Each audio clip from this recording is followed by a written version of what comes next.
तसेच उपस्थित असलेले सरपंच आणि मल्टी टॅलेंटेड प्रिन्सिपल सर आणि संस्थापक अध्यक्ष आलोने सर, सर्वांना माझा गुड मॉर्निंग। आज आपण या ठिकाणी सावित्रीबाई फुले यांच्या बर्थ अॅनिव्हर्सरीसाठी जमलो आहोत। मित्रांनो, ह्या मातीने बरेच शूरवीर बघितले। एक शूरवीर म्हणजे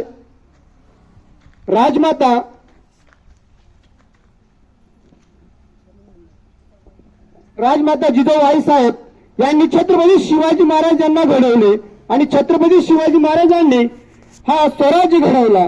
त्यानंतर धर्मवीर संभाजी महाराज यांनी आपल्या धर्माचे रक्षण करताना स्वतःचे बलिदान दिले। असा हा महाराष्ट्र, आणि या महाराष्ट्रात बरेच शूरवीर जन्माला आले। या महाराष्ट्राने खूप मोठा इतिहास घडवला। तलवारीच्या जोरावर आणि ज्ञानाच्या जोरावर महाराष्ट्राने आपल्याला हे दिवस दिले आणि याच महाराष्ट्रात 3 जानेवारी 1831 रोजी सावित्रीबाई फुले यांचा जन्म झाला। काय वाटतं तुम्हाला, सावित्रीबाई फुलेंनी सहजासहजी शिक्षण प्राप्त केले का? की सहजासहजी महिलांना शिक्षण दिले का? नाही। जो समाज सुधारणा करतो, समाज सुधारण्याचा प्रयत्न करतो, सर्वप्रथम त्याच्याच अंगावरती, त्याच्याच चारित्र्यावरती शितुडे उडवले जातात। मित्रांनो, होय, सावित्रीबाई फुले याच मातीमध्ये अक्षर गिरवत होत्या आणि महिलांना शिकवत होत्या। जेव्हा ते अक्षर गिरवायच्या, त्या अक्षरांना काही कर्मठ लोक बोलत होती की हेच अक्षर आळ्या होतात आणि नवऱ्याच्या मुलाच्या ताटात पडतात। असा हा कर्मठ लोकांचा समाज होता। या समाजामध्ये सावित्रीबाई फुले यांनी मोठे परिश्रम घेऊन महिलांना शिक्षण दिले आणि महिलांना शिक्षण देत असताना सावित्रीबाई फुले यांच्या अंगावर अक्षरशः शेणाही उडवले। त्यांच्या चारित्र्यावर कितीतरी वेळेस संशय घेण्यात आला, परंतु त्यांच्या पाठीमागे उभे असलेले महात्मा ज्योतिराव फुले हे एक ग्रेट व्यक्तिमत्व, त्यांना नेहमीच सपोर्ट केला। जर महात्मा गांधी काय म्हणतात बघा, महात्मा गांधी म्हणतात मी तर महात्मा गांधी, परंतु खरे महात्मा जे आहेत ते आहेत महात्मा ज्योतिराव फुले। असे महात्मा ज्योतिराव फुले यांचा सपोर्ट सावित्रीबाई यांना भेटला। आणि खरं जर म्हटलं तर छत्रपती शिवाजी महाराज यांनी देखील खूप परिश्रम घेतले हा महाराष्ट्र घडवण्यासाठी।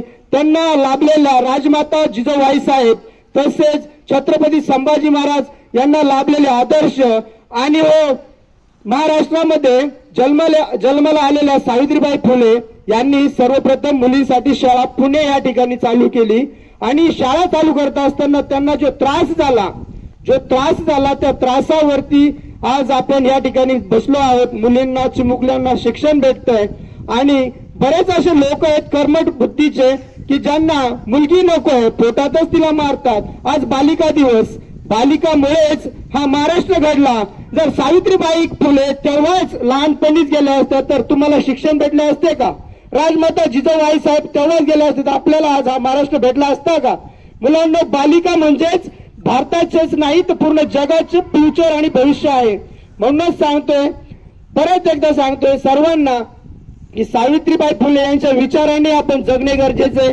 कारण सावित्रीबाई फुले, महात्मा गांधी, त्याच्यानंतर छत्रपती शिवाजी महाराज या लोकांनी जे आपल्या पुढे विचार ठेवलेत ते विचार आपण पिढ्यानपिढ्या टिकून ठेवणे गरजेचे आहे आणि आपण समोर जाणे गरजेचे आहे।